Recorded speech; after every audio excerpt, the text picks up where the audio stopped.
अस्सलाम वालेकुम, मैं हूं शाहिद हुसैन। इस वीडियो में दो खबरों के हवाले से आपको आगाह करेंगे। एक तो ये है कि आरजू फातिमा, जिसका असल नाम आरजू राजा है, उस हवाले से आज सिंध हाई कोर्ट में एक समाअत हुई। लड़की खुद पेश हुई, वालदा और अपने भाई के साथ, और अपनी उनकी जो कम्युनिटी के दीगर लोग हैं उनके साथ पेश हुई। आज जो है अदालत बच्ची के बयान के बाद मुतमईन हुई। एक शॉर्ट वीडियो हमने सुबह शेयर की थी, लेकिन उसकी मजीद तफसीलात, उसके जो पसपर्दा हकायक हैं वो आपके सामने रखने हैं। ये 2020 का वकूआ है कि एक 44 साला अली अजहर ने जो रेलवे कॉलोनी में जो है बच्ची को बहलाता है, फुसाता है, 13 साल बच्ची के साथ जाकर मुबैना तौर पर निकाह कर लेता है। और उसके बाद फिर क्रिश्चियन कम्युनिटी में इस मामले में भरपूर एहतजाज किए जाते हैं। और उसके बाद फिर पीपल्स पार्टी और दीगर जो खासतौर पर सिविल सोसाइटी इसमें जो वो इन्वॉल्व होती है और लड़की को अदालत के हुक्म पर बाजियाब कराया जाता है। उसकी सारी तफसीलात आपके सामने रखेंगे। अमीन, आपका बहुत शुक्रिया इस मामले में साथ देने का। ये वकूआ बुनियादी तौर पर जो है वो एक कम सन बच्ची के अगवा के बाद शादी का मामला था। मुकदमा जो है ट्रायल कोर्ट में आज भी ज़ेर समाअत है, लेकिन लड़की के आज खास तौर पर अदालत इस तरह मुतमईन हुई कि उसकी वेलफेयर, उसकी एजुकेशन और उसके ब्राइट फ्यूचर के लिए भरपूर तरीके से काम किया जा रहा है, जिसका लड़की ने खुद भी इजहार किया। ये मामला शुरू कब हुआ था, कैसे हुआ था, और उसके बाद फिर लड़की ने काफ़ी अरसा जो है वो शेल्टर होम में भी गुजारा। उसके बाद फिर खुद उसने अदालत से रजू किया था कि उसको अपने वालिदैन के पास वापस जाना है।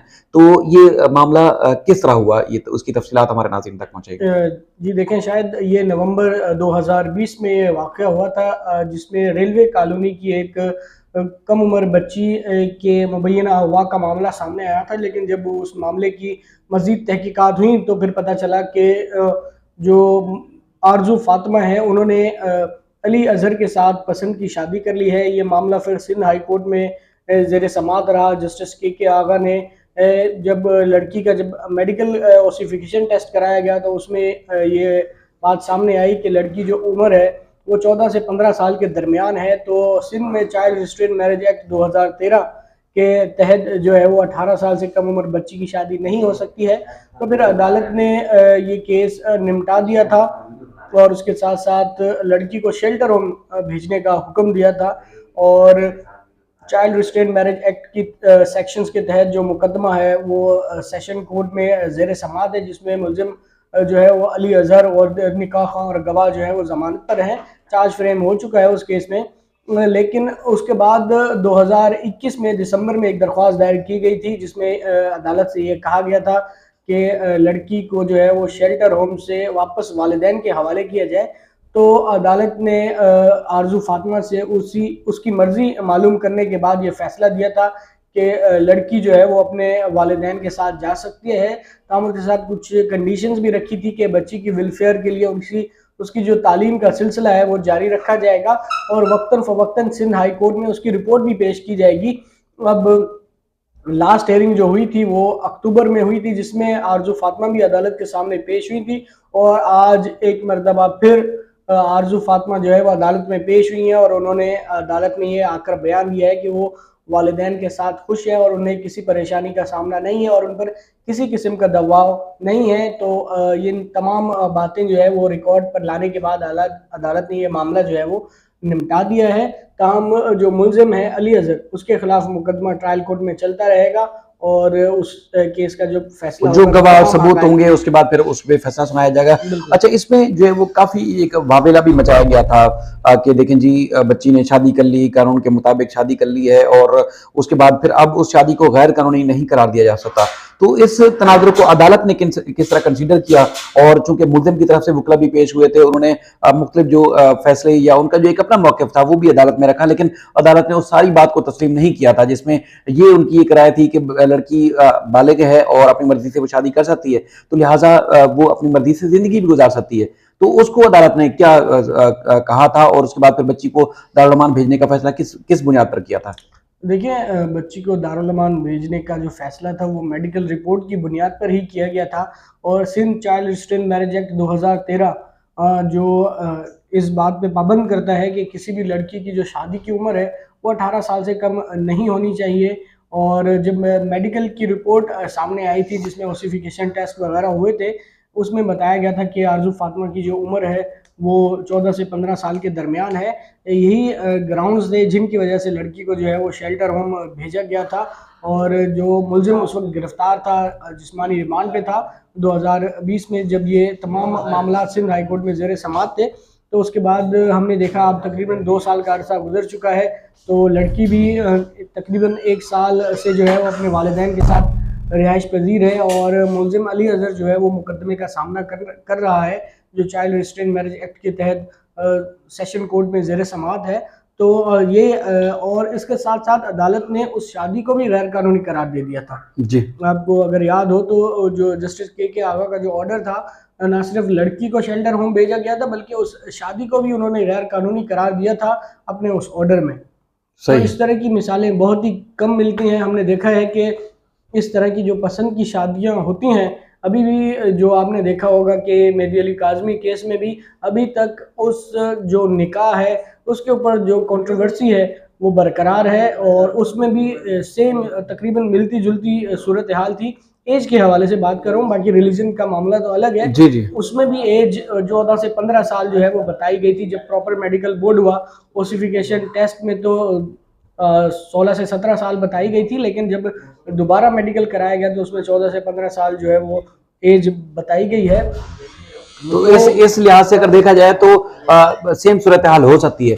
अच्छा, लोग सवाल उठाते हैं कि देखिए जी, जो मेहदी काज़मी की बेटी है, उस मामले में तो भी इसी तरह की कंडीशन है, यानी कि बच्ची की उम्र भी कम है, लेकिन अब तक केस का फैसला नहीं हो पा रहा, बच्ची अपने माँ बाप के पास नहीं जा पा रही, वो मामला फंसा हुआ है। अच्छा, दूसरा जो मुलजिम है यहाँ पे, मरकजी मुलजिम अली अजहर था इस यारदी फातिमा वाले केस में, उसकी सरकारी मुलाजमत थी, रेलवे में जॉब करता था। अच्छा, अदालत में उसका केस आने के बाद उसको मुलाजमत से, सरकारी मुलाजमत से हाथ धोने पड़े, उसको मुलाजमत से बरतरफ कर दिया गया है। उसके शरीक जो मुल्जमान है उनको भी शदीद मुश्किलात का सामना करना पड़ा।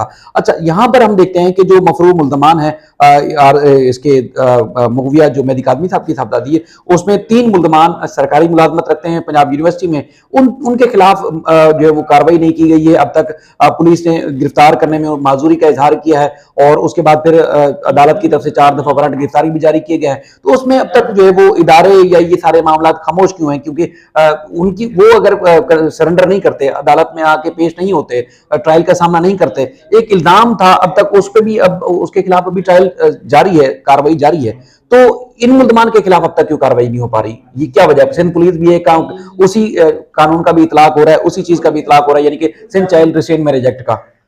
देखें शायद जो मामला आपने अभी सवाल किया है, मेहदी अली काज़मी का जो केस है उसमें जो इंसिडेंट है, जो शादी है, वो आपको पता है कि पंजाब में हुई है, और वहाँ का जो चाइल्ड मैरिज एक्ट है उसमें उम्र जो है वो 16 साल है।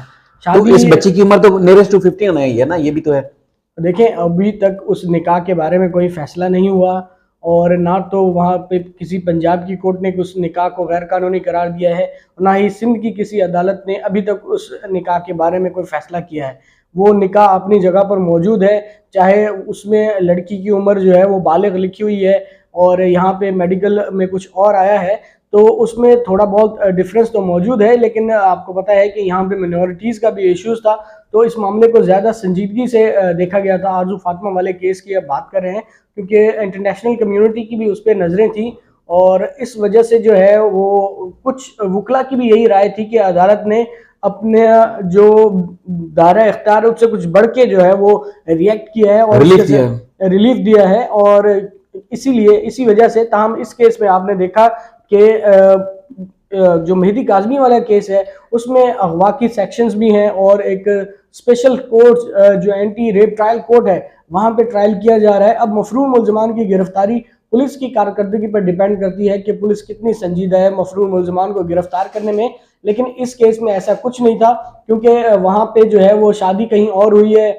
और इस तरह की जो मुख्तलिफ थोड़ा बहुत डिफरेंस तो मौजूद है दोनों केसों में, लेकिन एज फैक्टर दोनों केसों में सेम है, और कुछ ग्राउंड्स भी मिलते जुलते हैं, लेकिन वहाँ पे मिनॉरिटीज़ का भी कुछ इश्यूज थे, और शादी जो थी वो कराची में हुई थी, लेकिन जो मेहदी काज़मी वाले केस में शादी जो है वो पंजाब में हुई है। वहाँ का कानून यहाँ का कानून जो है वो अलग अलग है, तो थोड़ा इस वजह से भी उस केस में जो है वो अभी तक कोई डिसाइड नहीं हो पाया मामला।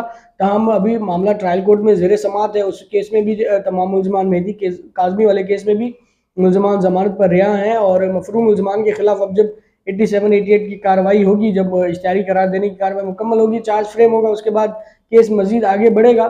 ताहम अब देखते हैं कि अदालत उस केस में क्या फ़ैसला करती है। ताहम आज अदालत ने ये आरज़ू फ़ातिमा वाला जो केस था वो निपटा दिया है आरज़ू फ़ातिमा के स्टेटमेंट के बाद कि वो अपने वालिदैन के साथ खुश हैं और उन पर किसी किस्म का कोई दबाव नहीं है। अमीन, आपका बहुत शुक्रिया। ये देखें, एक चीज़ समझने के लिए है कि जो बच्ची है मेहदी काज़मी साहब की, इसका जो निकाह जो है वो उसकी कोई हैसियत नहीं है। ये हर जगह पर ये बात तस्लीम शुदा है, लेकिन उस निकाह को नल एंड वाइड या कलअदम या तकज़ीब निकाह भी आप कह सकते हैं, उस हवाले से रजू किया गया था लाहौर की अदालत में। वो अब दरख्वास्त वापस ले ली गई है। वो दरख्वास्त अब दोबारा से कराची में दायर की जाएगी, क्योंकि बच्ची यहाँ पर है और मुलज़म भी यहीं पे है और ट्रायल भी यहीं पर चल रहा है, जो कि असेंट चाइल्ड रिस्ट्रेंट मैरिज एक्ट वाला मामला है। और उसके बाद फिर कुछ कानूनी माहिरीन ये कहते हैं कि जो अदालती कार्रवाई है मफरूर मुल्ज़मान के हवाले से, उससे पंजाब यूनिवर्सिटी को आगाह नहीं किया गया है। तो अगर पुलिस इंतजामिया या जो इस केस से जुड़ी प्रोसिक्यूशन है वो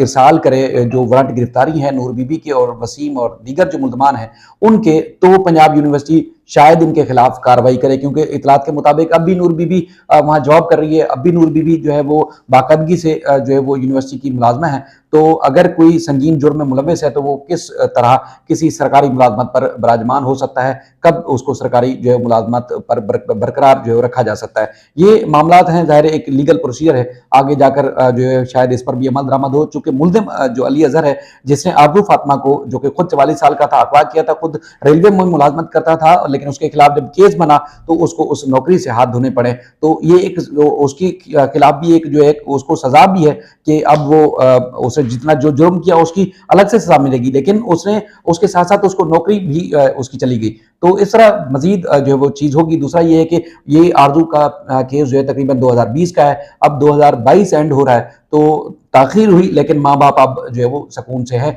बच्ची के साथ वालदा को भी आपने देखा कि बहुत ज़्यादा खुश थी। तो उम्मीद है कि मेहदी काज़मी साहब की साहबजादी भी ज़रूर घर जाएगी अपने वापस और माँ बाप के साथ रहेगी, और जो मुल्ज़मान हैं यकीनी तौर पर उनको भी सज़ा मिलेगी। मज़ीद इस सिलसिले में जो भी अपडेट्स होंगे आपकी खिदमत में रखेंगे। अल्लाह हाफ़िज़।